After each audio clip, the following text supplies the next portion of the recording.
Korupsi adalah suatu tindakan dari seseorang yang menyalahgunakan sebuah kepercayaan dalam suatu masalah maupun organisasi guna memperoleh keuntungan pribadi. Korupsi dapat terjadi karena beberapa faktor. Yang pertama adalah faktor internal. Faktor internal merupakan suatu sifat yang berasal dari dalam diri kita sendiri. Dasar perilaku korupsi menurut faktor internal disebabkan dari adanya yang pertama, sifat tamak dari seseorang yang seakan selalu merasa tidak pernah cukup dengan apa yang diperolehnya. Dan yang kedua, ada gaya hidup yang konsumtif, di mana setiap manusia akan terus berusaha untuk memenuhi kebutuhannya yang tidak akan terus berkurang, namun senantiasa terus bertambah. Yang kedua, ada faktor eksternal. Selain faktor internal, terdapat pula faktor eksternal yang mempengaruhi terjadinya perilaku korupsi. Faktor eksternal ini antaranya seperti faktor politik, faktor hukum, faktor ekonomi, dan juga faktor organisasi.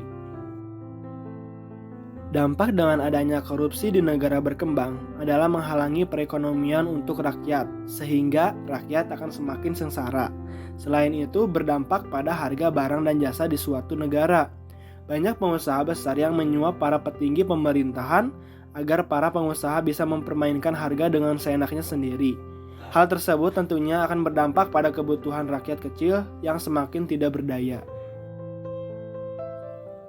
Tindakan korupsi terjadi karena adanya pemusatan kekuasaan, birokrasi yang tidak sehat, pengeluaran pemerintah yang sangat banyak, hukum yang tidak tegas, penguasa yang mempunyai sifat jahat, dan pengawasan yang tidak terlalu ketat, bahkan tidak ada pengawasan sama sekali.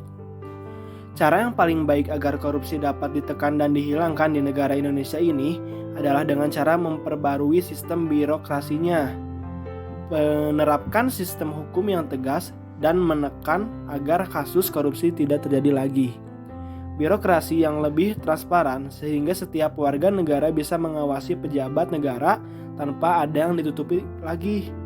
Pengawasan bisa dilakukan dengan kerjasama dengan media pers agar kebijakan pemerintah dapat diketahui dan dimengerti oleh seluruh masyarakat. Mari memberantas korupsi bersama demi rakyat yang sejahtera.